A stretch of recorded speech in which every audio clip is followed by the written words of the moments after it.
How the hell are you doing, Internet? My name is Tyler, and this is my very first MU-Nauts concept talk. All of the footage you see here was recorded on the Dolphin emulator.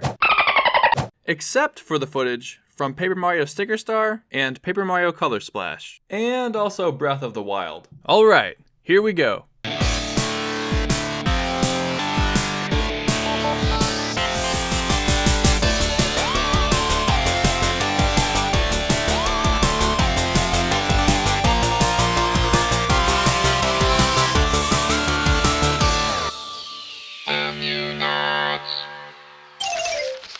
You may have heard the term Goldilocks Zone, in reference to a planet's distance from the sun. This comes from the old fairy tale, Goldilocks and the Three Bears. Essentially, it tells the story of a girl named Goldilocks, who invades the home of three bears when they aren't home, and she uses all of their property. She has trouble with this though, because some of it is too big and some of it is too small, matching the bears in size. This story is just like what Nintendo has done with the Paper Mario series. Alright, I know that sounds a little bit crazy, but give me a chance to explain. Paper Mario is easily one of my favorite video game series. It was the very first game I bought when I was a kid. Its deep combat, self-aware writing, and so much more blew me away. So, it should go without saying that I want to see the series do well, but I think I speak for all of us when I say, Nintendo, what are you doing with the Paper Mario franchise? Well, guess what? I believe that I've actually answered that question.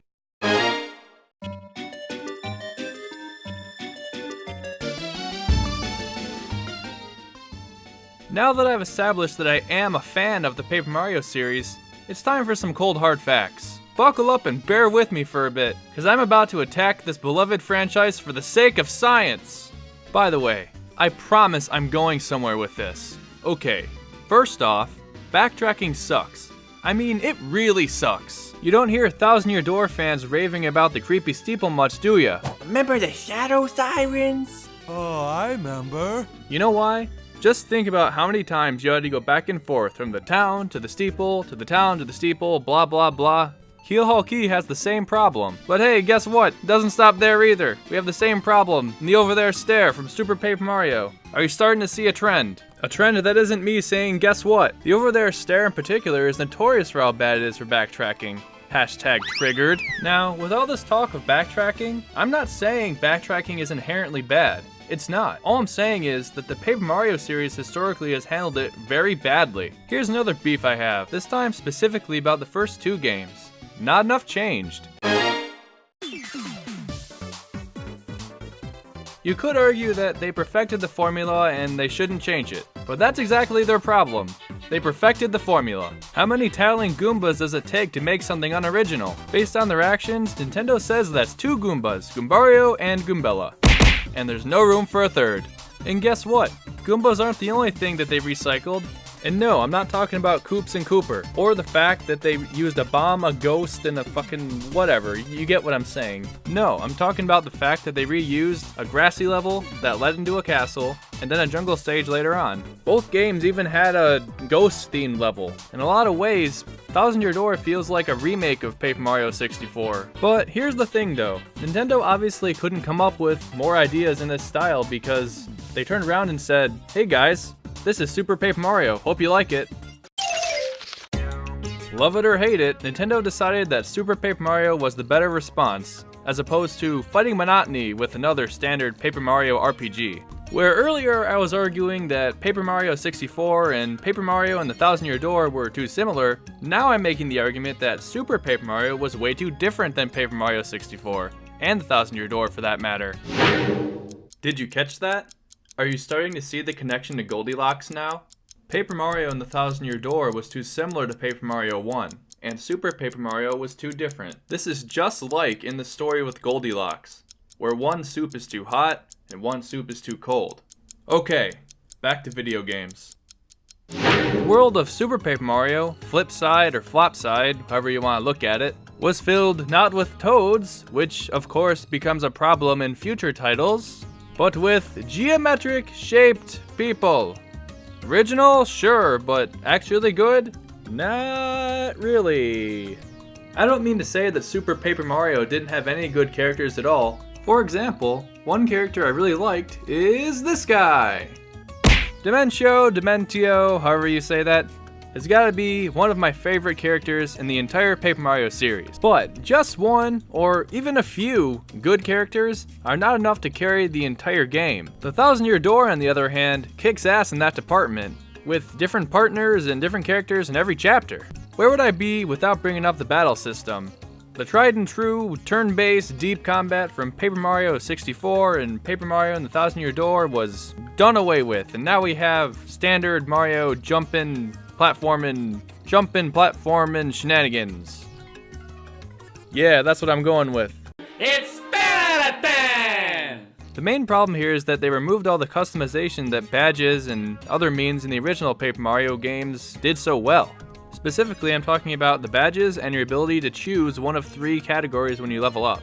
In Super, all you get is a little notification that says, okay, your HP or attack went up and you can now take down bigger baddies with your jump. All that aside, I want to point out one thing. Despite having an amazing combat system, Nintendo decided to throw it out instead of being monotonous. They decided to try and make something new. This is something we see them do again with Sticker Star and then later on with Color Splash. Speaking of Sticker Star, if I'm going to cover all the ground fairly, I guess I have to talk about it. As far as critiques for Sticker Star go, pretty much anything I say is going to be like beating a dead horse. But for the sake of completeness, here's a quick list. 1. Toads everywhere. Whoa! Not a unique character in sight. Number 2. No experience points, and therefore no reason to battle. Number 3. The world was uninspired. Oh! With just standard grassy volcano whatevers. I think I'm forgetting something. Oh yeah, number 4, the fucking battle system. When I saw the trailer for this, I thought finally they're going back to form. Awesome. But no, unfortunately they still didn't bring back the old system. They even teased us with making it turn-based. They decided to have stickers replace badges and action commands and take away the ability to choose what enemies to attack, and it was just a mess. Enough about Sticker Star. Let's talk about what Nintendo's doing today.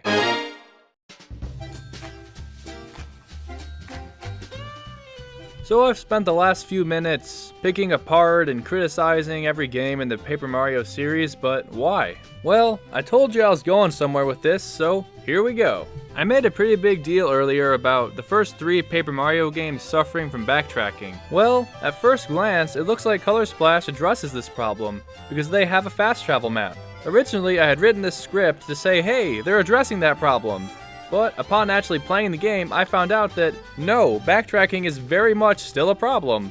Yes, there's less running between zones, but that doesn't make up for the fact that many of the puzzles in the game require you to go from zone to zone repeatedly, especially if you use a wrong thing in a wrong place.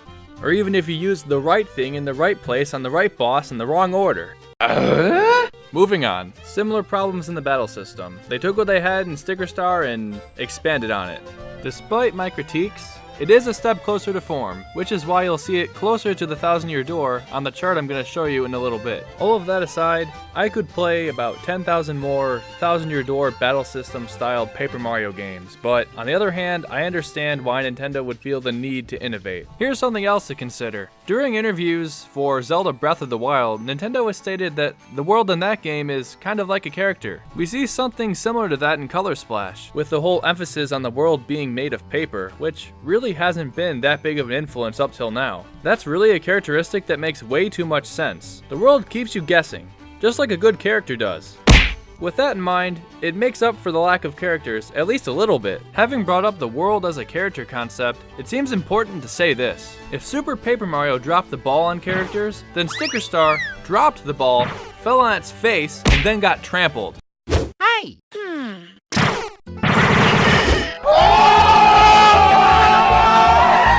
Sticker Star didn't have the world as a character concept to save it. All it had were toads, and more toads. I was really hoping Color Splash would have some more variation in its characters. But then this happened.